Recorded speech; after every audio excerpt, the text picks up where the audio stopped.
आज मी ना अगदी मोकळी सुटसुटीत होणारी भेंडीची साधी सोपी भाजी दाखवणार आहे.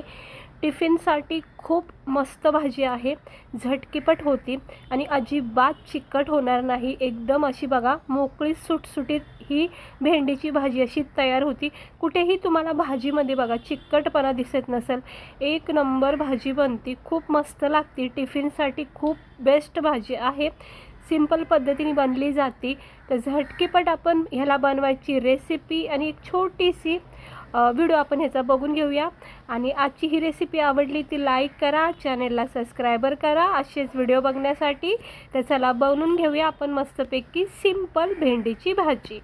तर त्यासाठी बघा इकडे भेंड्या घेऊन आले मी अर्धा किलो, म्हणजेच 500 ग्राम भेंड्या आणल्या. स्वच्छ धुवून मस्त कट करून घेतलेल्या आहेत.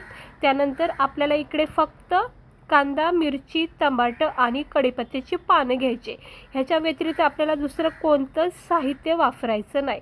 अगदी कमी साहित्यामध्ये ही भाजी तयार होते. आता आपण ही भेंडीची भाजी तयार करून घेऊया. तर बऱ्याच ठिकाणी ना ही भेंडी चिकट राहते, गिळगिळ होती. तर तसं ना होण्यासाठी ना काय करायचं माहिती आहे का, सुरुवातीला कढईमध्ये पॅनमध्ये थोडंसं तेल तापत ठेवायचं. याच्यामध्ये सगळी ही कापलेली भेंडी टाकायची आणि एक 5 मिनटं तरी ही भेंडी छान प्रकारे भाजून घ्या. जोपर्यंत ही भेंडी चांगल्या प्रकारे नरम सॉफ्ट याच्यावर डाग पडत नाही ना तोपर्यंत ही भेंडी चांगली भाजा. अशी केल्याने काय होतं ना, भाजल्यामुळं भेंडीतला ना सगळा चिकटपणा नाहीसा होतो, लाळूसपणा नाहीसा होतो, जेणेकरून भाजी मग नंतर आपली एकदम मोकळी सुटसुटीत होती. जर तुम्ही भेंडी न भाजता डायरेक्ट भाजी केली ना तर मग खूप चिपचिपी होईन, अशी गिळगिळ होती. मग ती भेंडी काही एवढी बरोबर नाही वाटत खायलासुद्धा आणि बघायला पण बरी नाही वाटत. त्यामुळं ना अशी मोकळी सुटसुटीत भेंडी करण्यासाठी अशी छान प्रकारे भाजून घ्या. इकडे बघू शकता मस्त 5 मिनटं मी ही भाजी भेंडी खरपूस भाजून घेतली थेंबभर तेलामध्ये. आता थोडंसं थेंबभर तेल अजून टाकलं 1 चमच्याच्या अंदाजाने. त्यानंतर याच्यामध्ये आपण कढीपत्त्याची पानं, कांदा, टमाटर जे आपण बारीक चिरून घेतले, मिरची वगैरे हे याच्यामध्ये टाकून भाजून घ्यायचं. भेंडीची भाजी चिकट न हो याच्यासाठी दुसरी टिप्स म्हणजे तेल जास्त वापरू नका. जितकं कमी तेल असेल तितकीच भाजी चांगली सुटसुटीत होते. आता मी मस्त तेलामध्ये ना कढीपत्त्याची पानं, कांदा, मिरची आणि टमाटर हे चांगलं परतून घेतले. ह्या स्टेजवर आपण थोडंसं चवीनुसार मीठ टाकायचं, भाजीला पुरेल इतकं, आणि पुन्हा एकदा ह्याला असं मिक्स करून घ्यायचं. ह्याने काय होतं, कांदा, टमाटर, मिरचीला एकजीव होऊन जातं, मीठ चांगली चव लागते आणि मग भेंडीला एकदम व्यवस्थित पॅक होतं. वरून टाकलं तर मग कुठे कमी, कुठं फिकं किंवा खारट असं लागू शकतं. त्यामुळं मीठ ह्या स्टेजवर टाकायचं. अगदी चिमूटभर धना पावडर टाकला आणि गरम मसाला, बस. हळद, लाल मसाला वगैरे काही टाकायचं नाही, कारण ही आपली भाजी हिरव्या मिरचीची आहे. तर फक्त थोडंसं एक अर्धा छोटा चमचाच्या पण कमी धना पावडर आणि गरम मसाला टाकला आणि मिक्स करून घेते. आणि छान होती, जरा भाजीला चांगली अजून चव येते. आणि नाही टाकलं तरी हरकत नाही, ऑप्शन आहे हा. आता बघा ही भेंडी जी आहे ना आपण याच्यामध्ये टाकून घेऊया. बघा भाजल्यामुळं भेंडा किती छान मोकळ्या सुटसुटीत आहे. एकसुद्धा अशी तार दिसत नाही याच्यामध्ये, जी आपल्याला नेहमी भेंडी कट करता वेळेसच जाणवते.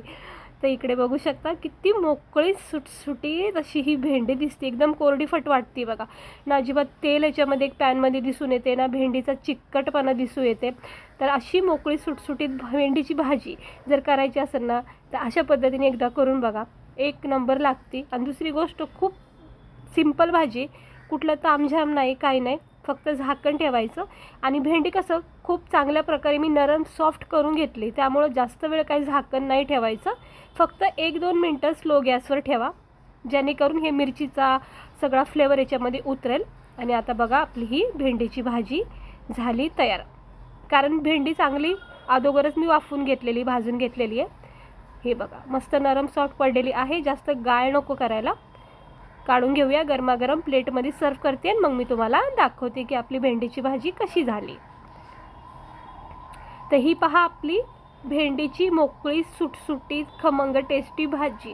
भेंडीचे वेगवेगळे प्रकार बनले जातात. भरलेली भेंडी, भेंडी मसाला, लसुणी भेंडी बनली जाते. पण त्यातली त्यात ना ही सिंपल भेंडी खूप भारी लागते. याला तुम्ही पोळ्यासोबत, भाकरीसोबत, भातासोबत, डाळ भात वगैरे असेल तर साईड डिश म्हणून सुद्धा याला करू शकता. तर हे जरा मी टमाट्याचं टरकल साईडला केले. तर हे बघू शकता किती मस्त वाटते का नाही. एकदम सिंपल, कुठलाच कुटाणा नाही, वाटण नाही, काय नाही. आणि मोकळी सुटसुटीत खूप छान प्रकारे होती. अशा पद्धतीने करा. भाजून घ्यायची, मस्त भेंडी बनवा. अशी कशी वाटली तुम्हाला रेसिपी? आवडली असेलच नक्की करून बघा. आणि जर चिकट होत असेल तर अशा पद्धतीने करून बघा. हे बघा मस्त, याच्यामधला थोडा क्रंचीपणा पण पाहिजेच, खाता वेळेस मस्त वाटतो मग. तर चला, भेटते मी तुम्हाला पुढच्या व्हिडिओमध्ये. आजची ही रेसिपी आवडली असेल तर लाईक करा, चॅनलला आपल्या सबस्क्राईबर करा.